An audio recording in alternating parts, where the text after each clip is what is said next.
Tucker Carlson, wokeness is not just a political ideology, it's a state religion. Fox News host Tucker Carlson reacts to the election of Italian Prime Minister Giorgia Meloni on Tucker Carlson Tonight. A Christian charity worker in Malta could face jail time after he claimed that his faith enabled him to turn away from a homosexual lifestyle he no longer wanted. Matthew Grech, 33, faces potential fines and imprisonment for allegedly falling afoul of his country's ban on conversion practices when he explained to a local media outlet last year how he left homosexuality behind because he came to believe it was wrong.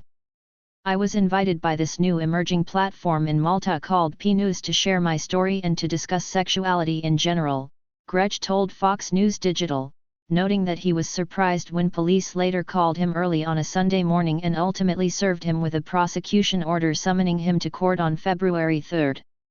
Legal counsel for Grech maintains that his case is the first of its kind and threatens to set in motion a legal domino effect that could endanger freedom of speech and religious liberty throughout the Western world. Thousands of churches raise alarm about scope of new Canadian conversion therapy ban. Matthew Grech, 33, faces a court date on February 3 in Valletta, Malta, for allegedly advertising conversion practices when he gave an interview about his life. Matthew Grech, 33, faces a court date on February 3 in Valletta, Malta, for allegedly advertising conversion practices when he gave an interview about his life. Christian concern. Domino effect. According to a transcript of his interview with P News Malta, at no point did Grech invite anyone to attend therapy to change their sexual orientation or gender identity, though he was critical of the Maltese law and explained how he came to believe that homosexuality is not an identity, but rather a practice that was incompatible with his Christian faith. They knew my stance around homosexuality and sexuality in general, so they wanted to hear a little bit more about it because many shun the other side of the story, Grech said. But these guys wanted to explore it because they're for freedom of speech, and they don't like it when viewpoints are shut down simply because they are unpopular. Grech said that after LGBT activists with ties to the Maltese government and the Malta Gay Rights Movement, MGRM, reported him to police for the interview, he now faces up to €5,000 in fines or up to 5 months in prison if convicted of violating Article 3 of Malta's Affirmation of Sexual Orientation, Gender and Gender Expression Act, which makes it unlawful for any person to advertise conversion practices. The journalists who interviewed him also have upcoming court dates and face potential criminal sanctions for their part in conducting the interview. MGRM did not respond to Fox News Digital's request for comment by time of publication.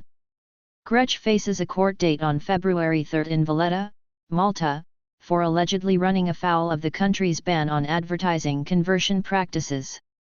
Grech faces a court date on February 3 in Valletta, Malta, for allegedly running afoul of the country's ban on advertising conversion practices. Sylvain Sonnet via Getty Images.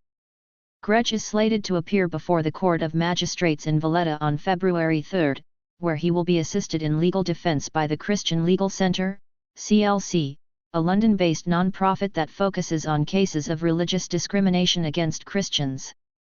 Andrea Williams, chief executive of the CLC, said in a statement provided to Fox News Digital that Grech's treatment by Maltese authorities is discriminatory and violates his Christian freedoms and fundamental right to free speech. Grech's lawyers plan to argue that his prosecution is a violation of his right to freedom of expression guaranteed under both the Constitution of Malta and the European Convention on Human Rights, ECHR. The domino effect of conversion therapy bans began in Malta, said Williams, who warned that the case threatens to set a precedent that could spread to other Western countries unless robust action is taken. European Commission headquarters lit up in the colours of the rainbow flag in support of the LGBT community in Brussels, Belgium, on May 16, 2020. European Commission headquarters lit up in the colours of the rainbow flag in support of the LGBT community in Brussels, Belgium, on May 16, 2020. NER photo/contributor via Getty Images. Malta, an island nation between Sicily and the coast of North Africa, was the first country in the European Union to criminalize practices that would seek to change repress or eliminate a person's sexual orientation, gender identity, and/or gender expression. Biden executive order to crack down on conversion therapy, accuse Republicans of seeking to bully kids. The legislation, which passed unanimously in 2016, resembles conversion therapy bans throughout the world, including in 20 states and more than 100 municipalities in the U.S. Many such bans in the U.S. apply only to minors and carve out exemptions for religious counseling, though some in other countries prohibit consenting adults from seeking help from anyone for unwanted sexual attractions and behaviors. They want to ban Christian counseling in churches simply because it does not conform to their religion. They claim not to be religious, but I can tell you that they are just as religious as everybody else. Matthew Gretsch. In Canada, therapists who provide any form of counseling to repress or reduce non-heterosexual attraction or sexual behavior or non-cisgender identity could face up to 5 years in prison, according to a law put in place last year that prompted protests from thousands of churches throughout North America because of its scope. Canadian Prime Minister Justin Trudeau participates in the annual Pride Parade in Toronto, Ontario, in 2016. Canadian Prime Minister Justin Trudeau participates in the annual Pride Parade in Toronto, Ontario, in 2016. Rick Medenick/Toronto Star via Getty Images. The Conservative Party-led UK government announced this week a plan to debate legislation to add transgender identity to Britain's conversion therapy ban, which before applied only to sexual orientation. The United Nations has deemed conversion therapy as tantamount to torture, and UN independent expert on sexual orientation and gender identity Victor Madrigal-Borlase called for a global ban on it in 2020. Simply barbaric. During a 2020 interview similar to that which led to his prosecution, Gretsch recalled how his gentle personality and boyhood musical interests made him a target growing up among other boys, who bullied him and mocked him as gay. He said he would assume that label as an identity and go on to become involved in sexual relationships with other men in an attempt to find male acceptance, but that he began to desire a new lifestyle upon becoming a Christian. Gretsch became involved with the U.K.-based International Federation for Therapeutic and Counselling Choice, IFUC, an organization that aims to promote a caring, non-judgmental environment where people who choose to move away from their unwanted feelings and behaviors can find the support they're seeking, according to its website. He is also a trustee of Core Issues Trust, a group that works closely with IFUC and supports men and women with homosexual issues who voluntarily seek change in sexual preference and expression. Gretsch believes activists worldwide are using conversion therapy bans to silence dissenting opinions. Gretsch believes activists worldwide are using conversion therapy bans to silence dissenting opinions. Christian concern. Gretsch says there are many others like him who have very valid reasons for seeking to move away from unwanted sexual feelings, but fears such individuals are increasingly being marginalized and driven underground by the effects of overbroad conversion therapy bans. To deny people access to spiritual or secular support in any context is barbaric, he said. It's simply barbaric. Americans oppose transgender surgeries, anti-puberty blockers for minors, poll.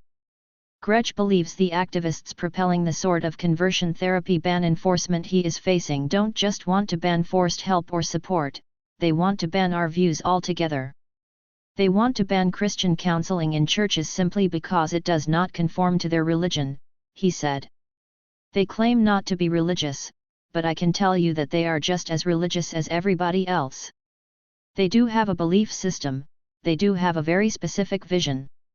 LGBT campaigners join Gay Liberation Front veterans marking the 50th anniversary of the first UK Pride March in 1972 on July 1, 2022, in London. LGBT campaigners join Gay Liberation Front veterans marking the 50th anniversary of the first UK Pride March in 1972 on July 1, 2022, in London. Mark Carrison/contributor via Getty Images. Despite its small size, Gretsch noted that Maltese culture is seen as a forerunner and pioneer in Europe, consistently ranking at the top of ILGA Europe's list of most progressive countries. Parliamentary Secretary Rebecca Buttigieg announced last week that Malta is strengthening its conversion therapy law by adding an amendment to redefine the advertising clause to include the publishing, advertising, displaying, distributing, referral and circulation of any material promoting the practice, according to the Times of Malta. So it is concerning the other countries will follow suit, but we need to alert other nations and to show them what the real face of a conversion therapy ban is, Gretsch said. It's just a foothold for these LGBT lobbies to get into churches and to get the pastors and get the gospel ministers to shut up and conform, and it's just simply not sustainable. The idol of our generation. Gretsch noted the irony that the first case of his kind should be in Malta, which has a notable position in the history of his faith. One of the first Roman colonies to convert to Christianity, the island featured in the New Testament as the place where the Apostle Paul was shipwrecked and left unharmed from the bite of a venomous snake that emerged from a fire. That story speaks to us to this day, because when Paul arrived in Malta, a fire was set because it was cold, and a snake fastened itself against his arm, Gretsch said, referencing the story in Acts 28. He shook it off, told it where it needs to go, and it went back to the fire. People at first thought he was being judged by the gods because that snake fastened itself around his arm, but when they saw that nothing happened to him, they changed their minds, he said. Detransitioning TikToker was horrified after LGBT activist claimed detransitioning is not a real thing.